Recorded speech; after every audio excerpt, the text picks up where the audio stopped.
Good morning. We've been talking a lot about the economics of the fiscal update today. We started the show with that. We talked about it with Ian Lee.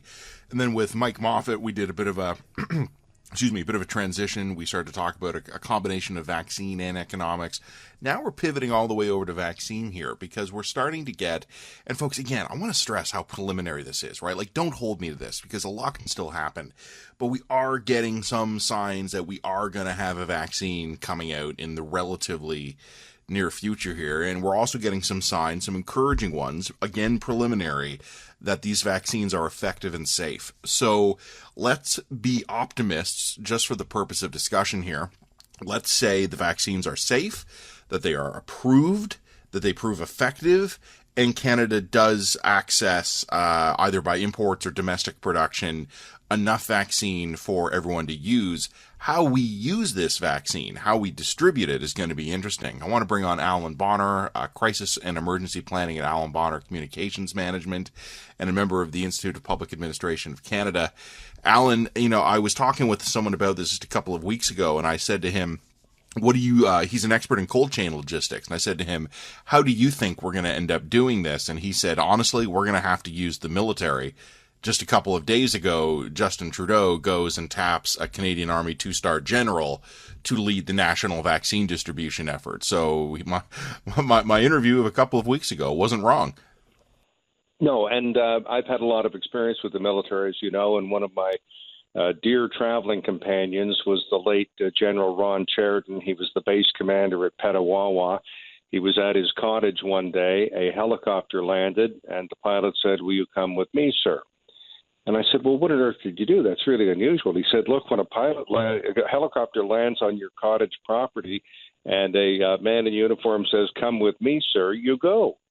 So he went, landed, in my memory of this story, landed on Parliament Hill, went right up to the Chief of Defence Staff, circumventing 17 layers of the chain of command. And he was told to take over Rockcliffe, the suburb of Ottawa, because it was the October crisis. His troops were down from Petawawa in about 4 hours. I said, "How on earth did you do that? That's practically the driving time." He said, "That's all we train to do, is to move people and things and material from one place to another and take a hill or defend a valley." So I have no doubt that the Canadian military can play an enormous role in this.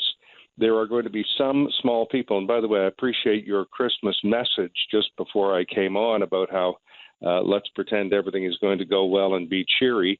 And I'm sure Her Majesty will copy some of that for her Christmas message. But, I'm a crisis manager, so if you want to know what will go wrong, I'm the right guy to ask. I think the military will do a great job. I think that some small portion of the population, especially in the U.S., will be spooked if the military are involved. And I think the other people who can do a great job are the post office. I hadn't even thought about the post office, but just in terms of where you're going to establish distribution for the vaccine, setting up an army tent outside the local post office is as good an idea as I've heard as any. Well, those are people who know how to move things from one place to another. And, they're a great target for jokes and so on. I mean, when I was on the radio regularly, I'd say, just got a card in from someone in Listowel, and it's postmarked 1936, and it just got here, ha ha. But seriously, they know how to do that. And if the material has to be cold or protected in a certain way or what have you, you have another layer of difficulty, but they have trucks as well.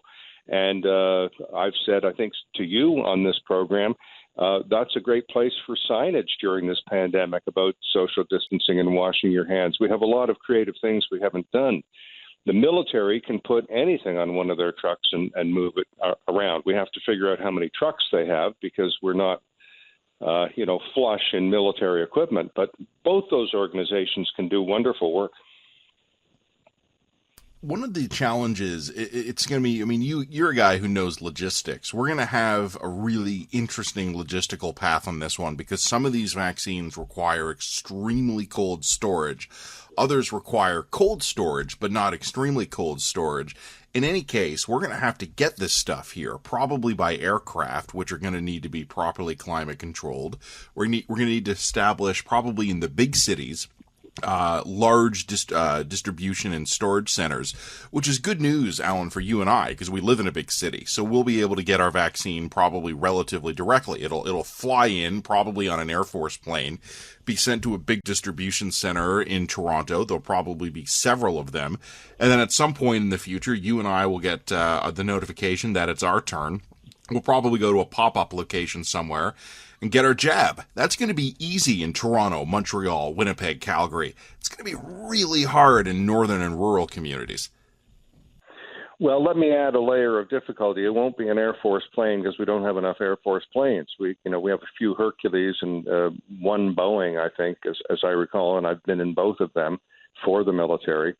They're going to rent civilian planes. The cargo hold is often cold because of the elevation at which they fly, but they've got to control that. You're right. There's got to be climate control. And there are what are called in crisis management morphing organizations that become something else during a crisis. Who keeps things cold? Well, the origins of air conditioning itself is in the brewing industry and in the milk industry. So we have a number of locations around even small cities that have cold capability.